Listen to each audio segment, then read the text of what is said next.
The Assembly will hear an address by His Excellency Keirashana Gosmo, Prime Minister of the Democratic Republic of Timor-Leste. I request protocol to escort His Excellency and invite him to address the Assembly.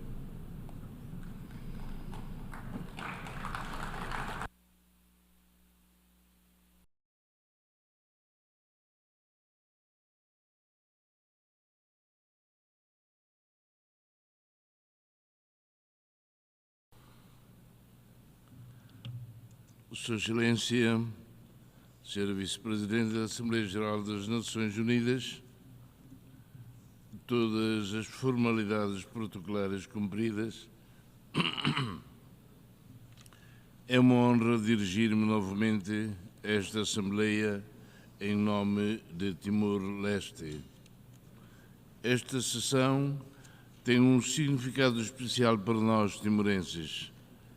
No mês passado, celebramos em Dili, com a honrosa presença do Secretário-Geral das Nações Unidas, os 25 anos da nossa histórica consulta popular.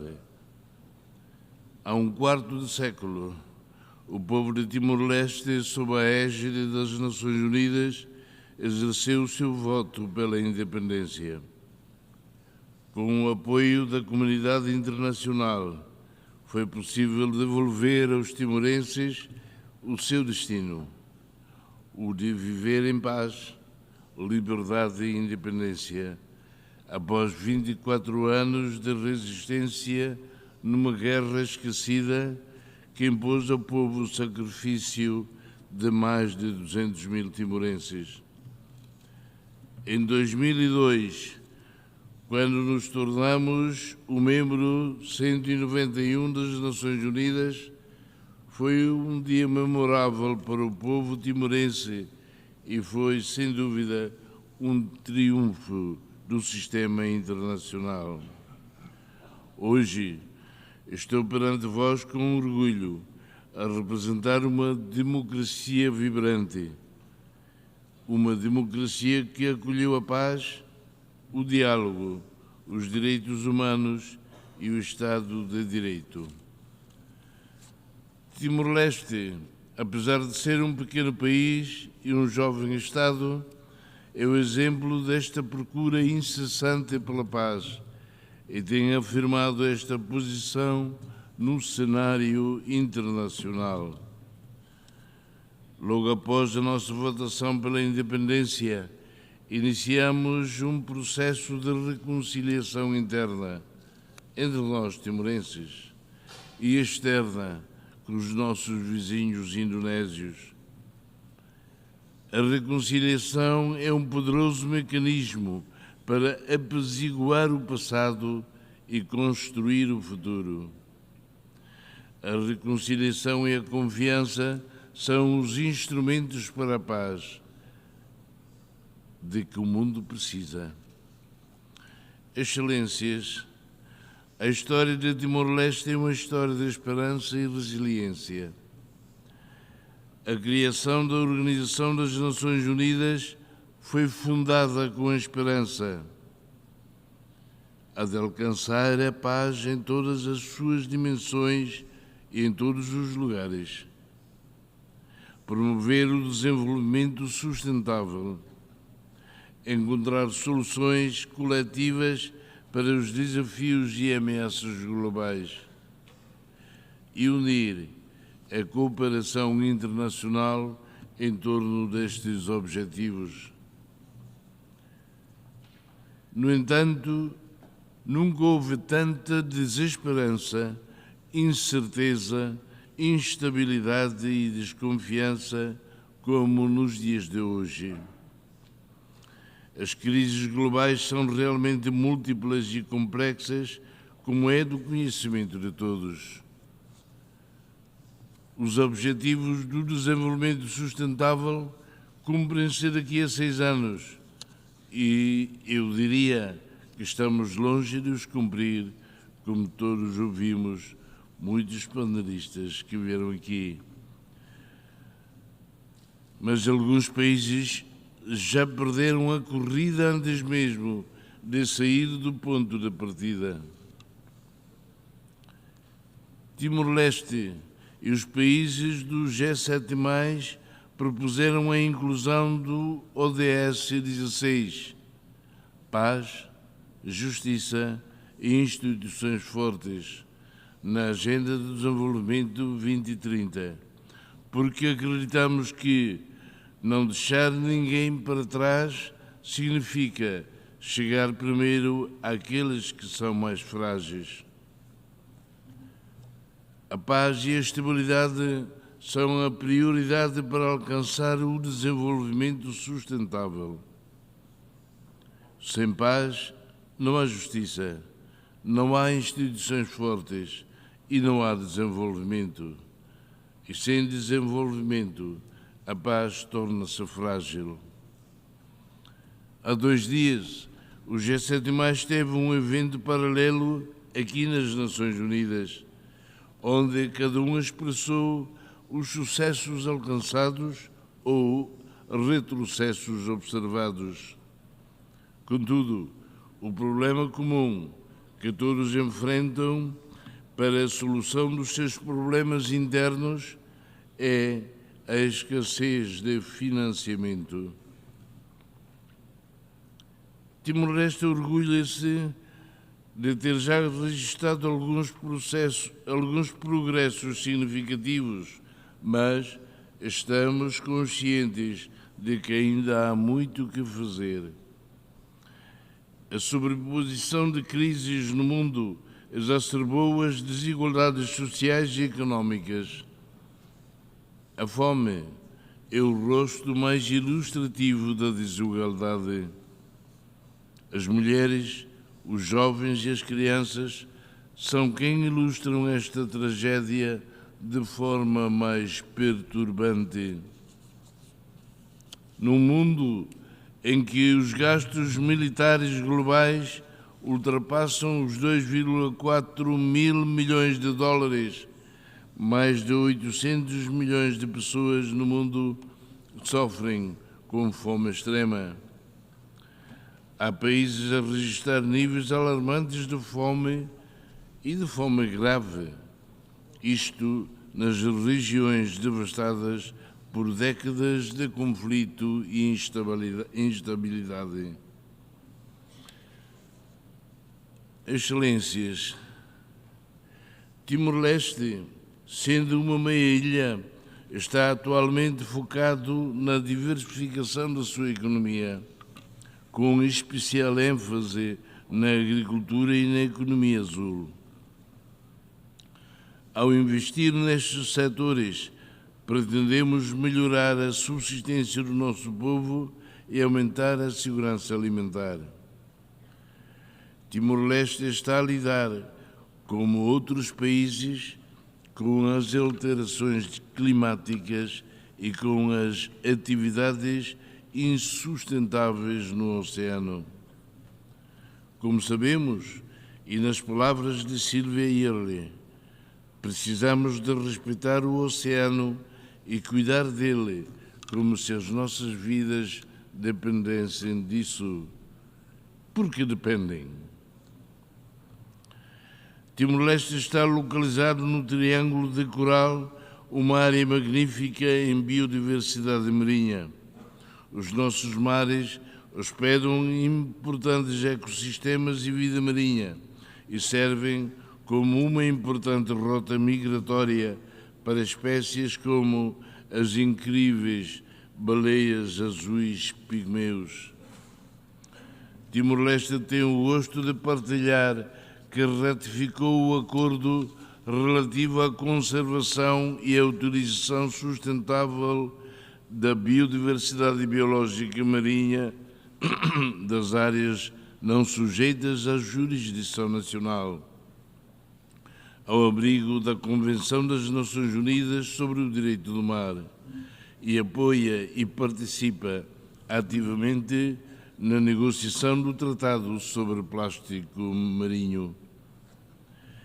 Internamente, estamos empenhados em explorar os nossos recursos oceânicos, de uma forma equilibrada e sustentável, garantindo que podemos desenvolver o nosso país e, simultaneamente, proteger o nosso ambiente marinho para as gerações vindouras. Excelências, reconhecemos que os pequenos Estados insulares em desenvolvimento e os países menos desenvolvidos enfrentam enormes desafios para alcançar o ODS. Participei na 4ª Conferência sobre o CIDES em Antigua e Barbuda e a nossa percepção de desvantagem geográfica e histórica é comum.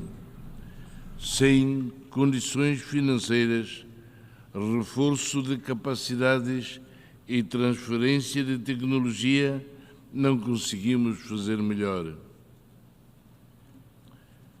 Além disso, estamos presos a sistemas financeiros internacionais que nos colocam em desvantagem, sobrecarregando-nos com ajuda condicional, assistência financeira e dívidas. O Fundo de Perdas e Danos, aprovado na COP28 no Dubai, vem de conseguir contribuições mais significativas por parte dos países ricos e desenvolvidos. É urgente assumirem este compromisso. Como referiu o secretário-geral António Guterres, durante a sua visita a Timor-Leste no mês passado, muitos de nós vencemos a batalha contra o colonialismo e a luta pela democracia, mas ainda estamos a lutar pelo desenvolvimento sustentável. Diz também, na sua nova Agenda Comum para a Paz, que o sofrimento desigual criado pelos efeitos das alterações climáticas está entre as maiores injustiças deste mundo. Timor-Leste subscreve esta afirmação. Todos sabemos que só podemos vencer esta batalha com solidariedade e esforços globais genuínos. É preciso um apoio incondicional, com base nas necessidades e prioridades por nós identificadas. Porém, é com tristeza que me apresento perante vós no mundo assolado por conflitos e guerras internacionais. Um mundo que, se não está todo ele em guerra, está ameaçado de guerra. Existem os instrumentos do direito internacional, da diplomacia e da cooperação multilateral para resolver litígios pacificamente, mas estes instrumentos não são aplicados de forma coerente e são frequentemente ignorados. Apelamos à resolução pacífica dos litígios e conflitos internacionais, quer se trate de fronteiras, de soberania ou de cooperação. Timor-Leste vai acolher a 24ª Conferência Regional do Comitê Especial sobre a Descolonização em maio do próximo ano. Senhoras e senhores, o Saara Ocidental é um país que enfrenta uma indefinição política desde há 5 décadas. Em outubro de 1975, o Tribunal Internacional de Justiça estabeleceu que o Saara Ocidental era um território não autónomo e que deveria seguir os parâmetros e os princípios declarados na Resolução da Assembleia Geral da ONU para a autodeterminação através da livre e genuína expressão da vontade dos povos do território. Mais recentemente, acórdãos dos tribunais da União Europeia, bem como a decisão do Tribunal Africano dos Direitos Humanos e dos Povos, afirmam que o Saara Ocidental é separado e distinto de Marrocos, sem que este país exerça qualquer soberania sobre o território. Quando, em 1991, o Conselho de Segurança das Nações Unidas estabeleceu, através da Resolução número 690, a missão das Nações Unidas para o referendo no Saara Ocidental, MINURSO, os timorenses ficaram motivados e com a esperança de que um dia irá chegar também a nossa vez. Porém, em 1992, o referendo no Saara Ocidental foi adiado. Apelo agora, após dezenas de resoluções do Conselho de Segurança, que estas sejam implementadas e que conduzam a um referendo de autodeterminação para o povo saharaui. Alegra-me saber da presença da delegação palestiniana como membro observador da ONU, esperando que no próximo ano tenhamos também a presença de uma delegação saharaui. Apelo a um imediato cessar-fogo entre a Frente Polisário e Marrocos, para abrir caminho a um diálogo exaustivo e baseado na boa vontade entre as partes para uma solução pacífica negociada, aceitável para ambas as partes, mas que respeite a vontade do povo saharaui. Apelo ao secretário-geral António Guterres para abraçar esta causa justa deste povo, como Kofi Annan o fez pela causa timorense. Em 99, conseguimos ir ao referendo. Este ano, em agosto, celebramos 25 anos. Saara está à espera há 32 anos. Excelências, a guerra não pode ser um instrumento de dominação. É um flagelo que destrói vidas, comunidades e nações e que não deve ficar, e na verdade nem fica, contido entre fronteiras. Temos de garantir que o direito internacional é respeitado por todos e não apenas por alguns. Timor-Leste expressa a sua maior preocupação e evidente apoio a uma solução pacífica para o conflito entre Israel e Palestina e apela ao imediato fim ao genocídio, assim como também para o fim da guerra na Ucrânia. Apelo para que os princípios da Carta das Nações Unidas sejam aplicados com coragem e liderança. Apelo para que se pense mais nos povos e nas pessoas, vítimas de políticas de países e lideranças, e menos no status quo instalado. Como exemplo, Cuba, um amigo de Timor-Leste, sem o qual o nosso setor de saúde continuaria deplorável. O embargo económico, comercial e financeiro imposto a Cuba durante décadas, com a implicação que isso tem para o seu povo, é simplesmente inaceitável. Se as atenções durante este ano recaem sobre a dignidade humana, não nos esqueçamos, por favor, dos povos mais esquecidos do mundo. Excelências, o Conselho de Segurança tem de se tornar mais representativo e as suas decisões devem refletir a vontade coletiva da comunidade internacional. As vozes das nações mais pequenas não devem ser ofuscadas pelos interesses dos Estados mais poderosos. O principal órgão de paz e segurança do mundo deve ser expandido para não haver subrepresentação e deve incluir a voz permanente não só do continente africano, como também da América Latina e da Ásia.